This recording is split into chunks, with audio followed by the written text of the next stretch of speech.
Imagine the scene. It's a Tuesday night. You pull into your usual drive-thru, the same one you've been using for 15 years. Same line, the same loudspeaker with the same static. You order exactly the same thing, as always the combo meal, the one you can recite by heart, and the voice announces the total. And you remain silent because that number used to start with 5, then it started with 8. And now it's almost reaching double digits for a sandwich, a bag of chips, and a drink that's basically ice. You say nothing, you move on, you pay, you leave. But something in your chest tightened just a little, and you tell yourself it's nothing. I want to tell you tonight that this is no small matter. I know how that sounds. I know that the price of a hamburger is trying to tell you something sounds like the introduction of a guy trying to sell you a survival kit. So, let me be clear now, I'm not. Stick with me, because the most honest analysis of the entire American economy right now isn't coming from Washington or Wall Street. He's leaving the drive-thru. The world's largest fast food chains feed tens of millions of people every day, 7 days a week. And 4 times a year, they have to appear before investors and tell the truth about who is still buying, who has stopped buying, and what people are doing with the last $20 in their accounts. They can manipulate a press release, but they can't manipulate a sales chart. The numbers are the numbers. And lately, these numbers have been saying something that the headlines aren't showing. Before we go any further, if you want the version of the economy that nobody shows on the evening news, the version told through the things you actually touch, buy, and eat, subscribe. That's the goal of this channel. That's all we do here. So, let's go back to that drive-thru, because there's something that nobody explains to you. For most of its existence, fast food had a single function: to be the cheap option. It was what you ate at the end of a long week, when the refrigerator was empty, the children were making noise, and you simply couldn't take it anymore.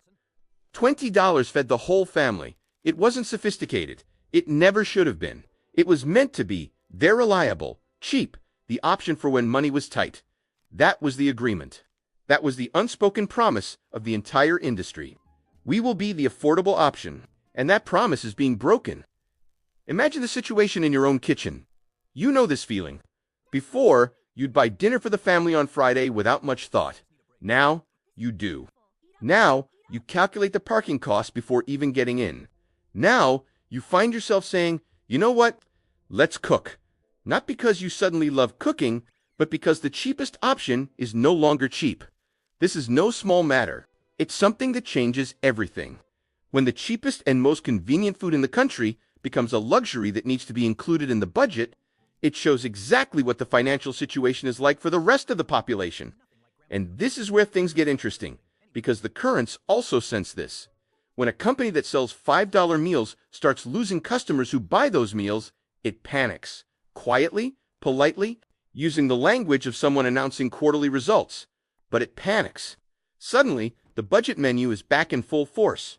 Suddenly, a limited time promotion appears every 2 months. Suddenly, the app is begging for coupons, free fries with any purchase, buy one get one free, please, please, come back.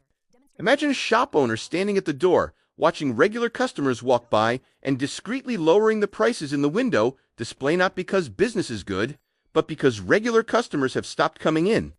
That's what these promotions represent. This isn't generosity. It's a strategy for making easy money. Because companies can see, in real time, something that most of us can only sense. They can see the low-income customer being the first to leave. The person who works hourly, the person between paychecks, the person who used to come 3 times a week and now comes once. This customer is the canary in the waiting room. This customer feels the pressure before any economist mentions it, before any report is published, before any politician says the word. And when that customer falls silent, when they start skipping the combo or missing the visit altogether, the networks know that the ground is shifting beneath our feet. This is the visible problem. The prices, the promotions, the empty drive-thru line at 6 in the afternoon on a night that used to be busy. But the visible problem is never the real story. It's the symptom. And behind that, there's a silent word upon which everything rests, the word that explains why this is happening and why, in fact, it has nothing to do with hamburgers. The sensation when you squeeze it is exactly what you feel when you hold the product in your hands. Inflation is the official term, prices rising over time. But squeeze is the human version. Squeeze is when your salary is technically higher than it was 3 years ago, but somehow less of it is left over on the 15th of the month. Squeeze is like a fist slowly closing around the middle of your budget trend on one side, groceries on the other, gas, insurance, and the kids' shoes pressing from all sides at once until what once had space no longer does. And it's in the drive-thru that you feel your fist clench. Here's the part that took me a while to understand and, to be honest, shook me a bit when it finally clicked. The crisis doesn't affect everyone in the same way. We talk about the economy as if it were a single thing: a temperature, a weather forecast for 300 million people. It's not. There are two economies now, one on top of the other, and the numbers from the fast food sector are where you can finally see the dividing line between them. In an economy, a crisis is just an inconvenience. Prices have gone up, sure, but wages have gone up even more. The house you bought is worth more. The money you had saved is earning more in your account. For these people, the expensive hamburger makes no difference. They'll pay for it anyway. They hardly notice. In the other economy, the crisis is the main problem. Wages haven't kept pace. There's no property appreciation. Rent increases with each renewal.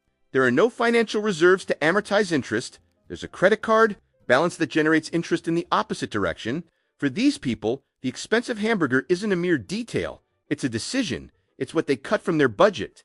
And public transportation companies can see with frightening accuracy exactly how many people have just migrated from the first economy to the second. That's what earnings calls really measure. Not hamburgers. Trust your own base. Whether the average person still thinks they can spend $12 on dinner without it making a difference, or whether $12 suddenly matters again like it did to their grandparents, like it mattered in the harder decades we were told we'd left behind. When $12 starts making a difference again, it won't just be news about fast food. It will be a wake-up call for the entire country. Now you understand the pressure. The question is what people do when the squeeze gets tight. And this is where it stops being a feeling and becomes a series of choices, because when money is scarce, you don't have good options. You have 3 doors, and each one of them is a trap. Door number 1. You opt for cheaper options. You save money, you leave the traditional restaurant and go to fast food, then from fast food to the gas station hot dog stand, and finally to the shopping cart of unknown brands at the discount supermarket. This gives a feeling of control. It even gives a feeling of intelligence. Look, I'm saving money, being responsible.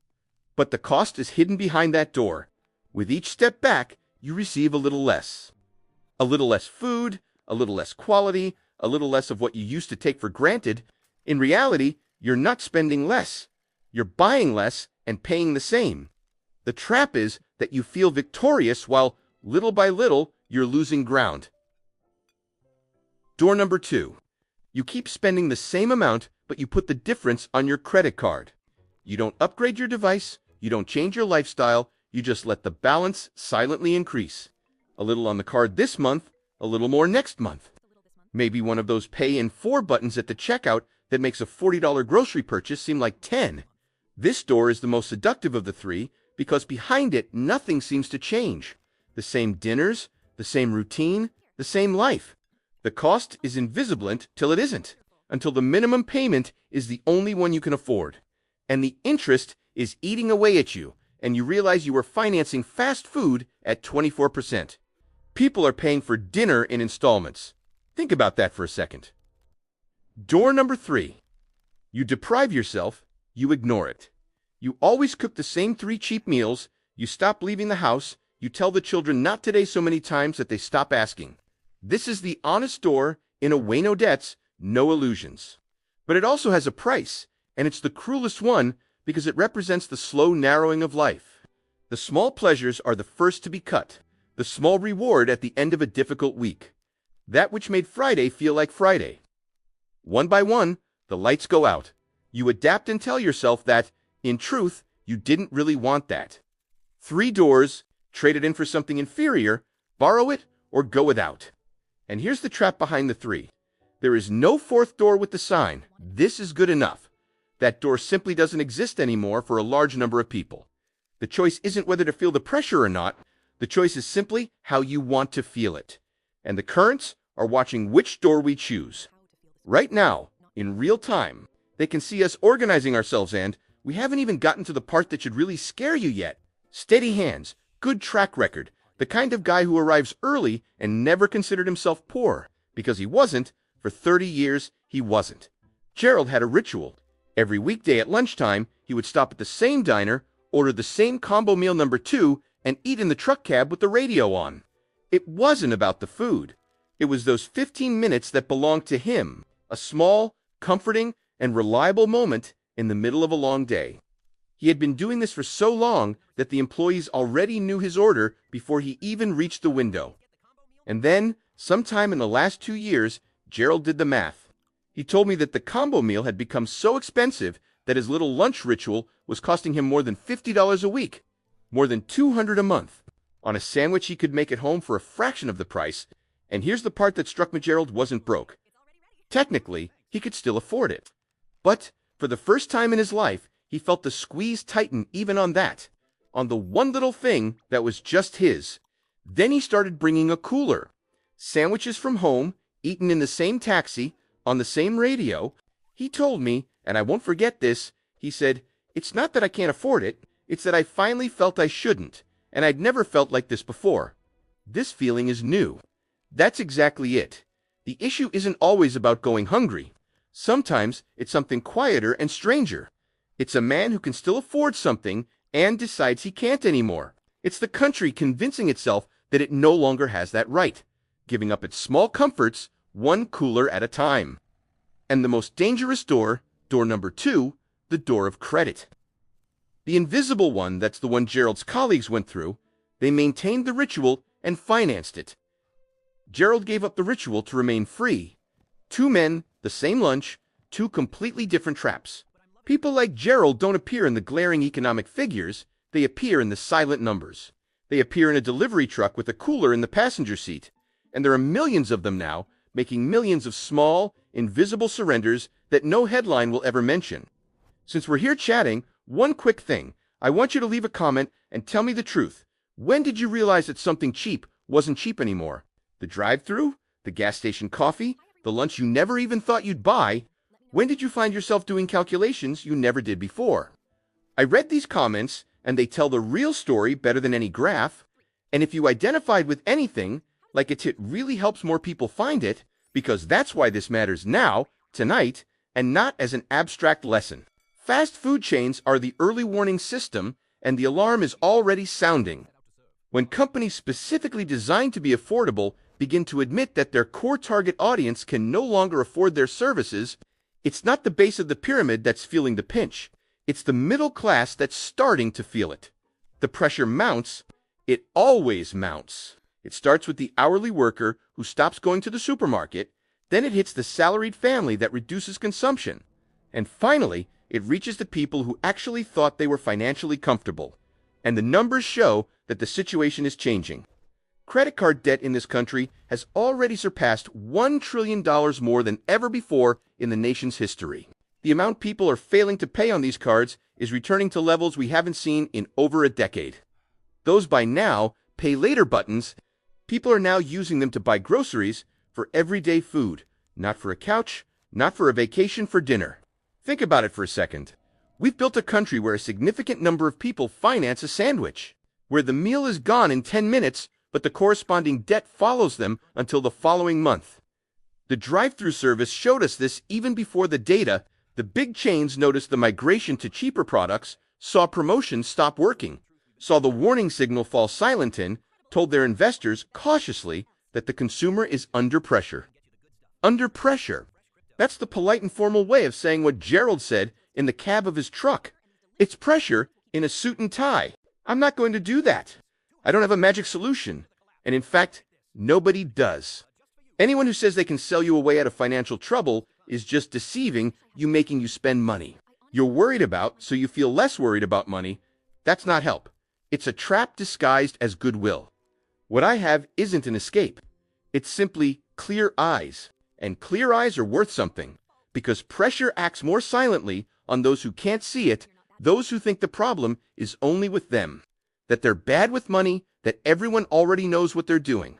You're not bad with money. The math has really changed without you realizing it. Revealing this honestly is the only thing nobody is selling because there's no profit in it. So, I leave you with the real question. It's not when will prices go down. Most of the time, they don't go down. They simply stop rising so quickly, we adapt and we forget what it's like to feel cheap. The real issue is more subtle than that.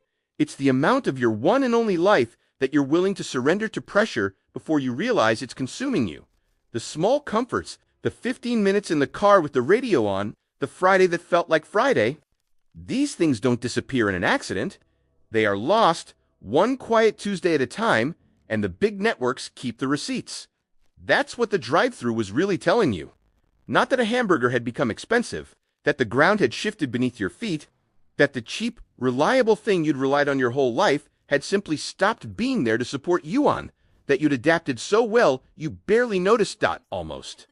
You felt it, that tightness in your chest on a Tuesday night, that number that used to start with 5, that was real. It was the entire economy talking to you through a crackling speaker in the only language it can't imitate. So, the next time you get into that lane and fall silent, when you see the total, don't tell yourself it's nothing. It was never anything. If this made you look at that drive-thru differently tonight, do me a favor and like this post. And tell me in the comments which of the 3 doors you found yourself walking through lately, trading in your car, buying on credit, or simply going without. Be honest, we're all at one of them.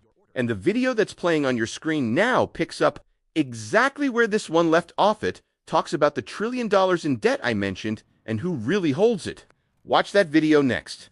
See you there.